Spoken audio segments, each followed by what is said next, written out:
Hi hello welcome to my channel. तो आज मैं लेकर आई हूँ आप सबके लिए हिंदी के कुछ ऐसे क्वेश्चंस जो कि DSSB के हिंदी सेक्शन में बहुत ही बार पूछा जा रहा है। और मतलब आधे से ज़्यादा क्वेश्चंस जो हैं इन्हीं में से आ रहे हैं और आप इनको करके जाओगे तो आपका 95% चांस है कि यही सब आए, इन्हीं में से आएंगे।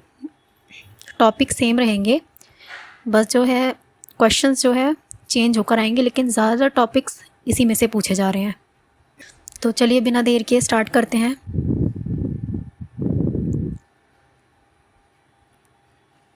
पहला है उचित कारक चिन्ह लगाकर रिक्त स्थान भरो।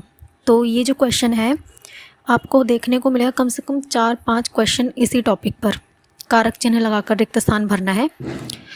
और ऑप्शंस तो वैसे खैर उसमें दिए रहेंगे, ये बस मैंने आप लोगों को एग्जांपल देने के लिए और ये बताने के लिए कि सबसे ज़्यादा टॉपिक मैक्सिमम कहाँ से आ रहा है उसमें, इसीलिए मैंने ये विदाउट ऑप्शन बनाया है। तो देखो, राम ने रावण डैश मारा, तो राम ने रावण क्या लगेगा कारक चिन्ह में, राम ने रावण को मारा। ये तो बहुत इजी है, ये वैसे हम छोटे क्लासेस से पढ़ते हुए चले आ रहे हैं, ये वैसे बताने की ज़रूरत भी नहीं पड़ेगी मुझे। चलो अगला देखो, बालक डैश सो जाना चाहिए, बालक को सो जाना चाहिए। सीता डैश पुस्तक पढ़ी गई, सीता से पुस्तक पढ़ी गई। रोगी डैश चला नहीं जाता, रोगी से चला नहीं जाता। तो ये तो था आसान वाला, ये तो मुझे पता है आप सभी कर ही लोगे। शुद्ध अशुद्ध आ रहा है सबसे ज़्यादा, इसमें से भी मैक्सिमम 1 to 2 क्वेश्चंस तो पूछ ही रहा है। मेरा भी एग्ज़ाम था 17 तारीख को DSSB का, मैं भी देकर आई थी। तो हिंदी सेक्शन में आधे से ज़्यादा क्वेश्चंस इन्हीं टॉपिक्स में से आए थे, तो इसीलिए मैंने सोचा कि वीडियो बनाया जाए इस पर। क्योंकि अगर इतना पढ़ लिया ना तो मतलब समझ लो आपका 95% हिंदी का आराम से हो जाना है, क्योंकि ज़्यादातर क्वेश्चंस ही इन्हीं में से पूछे जा रहे हैं। तो देखो, बैक टू द टॉपिक। शुद्ध अशुद्ध है, शुद्ध शब्द का चयन करो। तो पितमर, पितंबर, पीतंबर, पितांबर। तो स्पेलिंग अगर किसी को हल्की सी भी अगर पता होगी तो आसानी से करेक्ट करके आ जाएगा कि इसका जो आंसर है पीतांबर रहेगा। उसके बाद नेक्स्ट है, फिर पूछा जा रहा है अलंकार। अलंकार में से भी आपके 1-2 क्वेश्चन तो आ ही जा रहे हैं। तो देखो, पहला, काली घटा का घमंड घटा में कौन सा अलंकार है, और ये वाला आया था मेरी शिफ्ट में, और इसके नेक्स्ट भी एक है वो भी आया था। 2 क्वेश्चन आए थे अलंकार के, तो यही वाले आए थे। काली घटा का घमंड घटा कौन सा अलंकार है?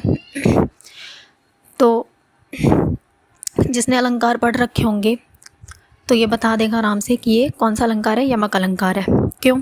काली घटा का घमंड घटा, यहाँ पे एक घटा अलग है, एक घटा अलग है, मतलब दोनों स्पेलिंग सेम है लेकिन मीनिंग अलग अलग है दोनों के, तो इसीलिए कौन सा हुआ, यमक अलंकार हुआ। चलो नेक्स्ट देखो, रघुपति राघव राजा राम में कौन सा अलंकार है? ये तो मतलब मुझे लगता है कि कोई 9th-10th का बच्चा भी आराम से, अगर जिसने अलंकार पढ़ रखा होगा, उससे भी छोटे क्लास का बच्चा, वो आराम से बता देगा। अनुप्रास अलंकार है। क्यों? क्योंकि अनुप्रास अलंकार में क्या होता है, वर्ण की आवृत्ति होती है बार बार, तो वर्ण की आवृत्ति बार बार हो रही है, तो कौन सा अलंकार हुआ? अनुप्रास अलंकार।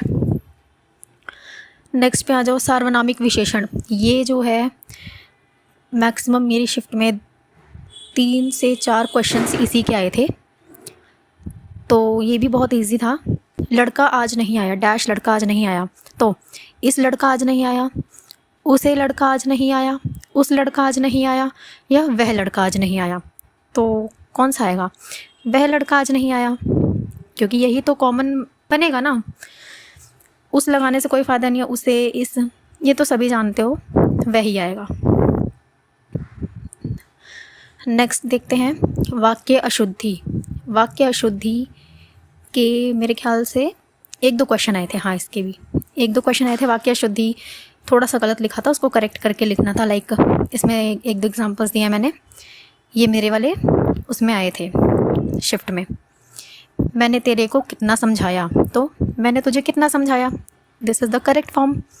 मैंने अपना गृह कार्य कर लिया है। अब इसमें देखो एक छोटी सी मिस्टेक थी, कौन सी? र की मात्रा की।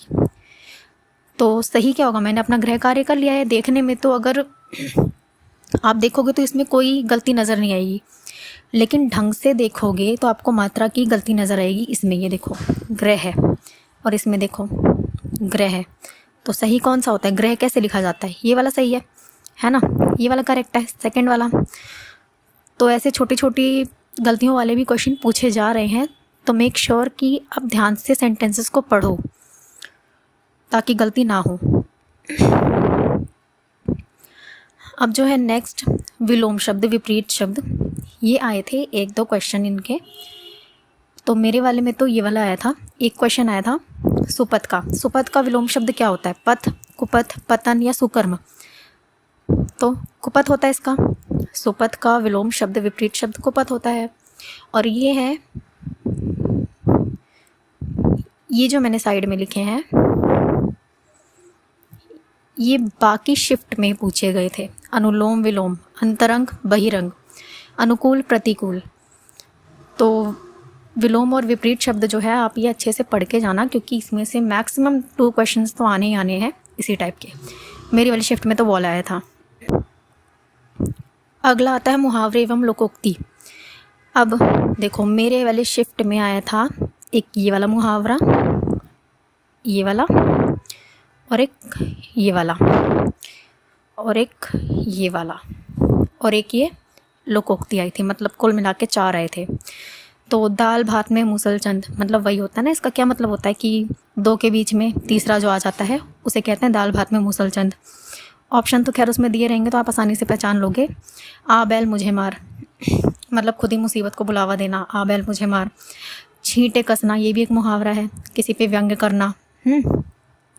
कहाँ राजा भोज कहाँ गंगूतेली, ये फेमस लोकोक्ति है, तो ये भी मुझे पता है आप सबको पता होगा। ऐसे करके 3-4 मुहावरे लोकोक्तियाँ यही सब आ रहे हैं। और ये वाले शिफ्ट, ये वाले जो हैं ये वाले आए थे, तो आप एक बार इनको पढ़ लेना।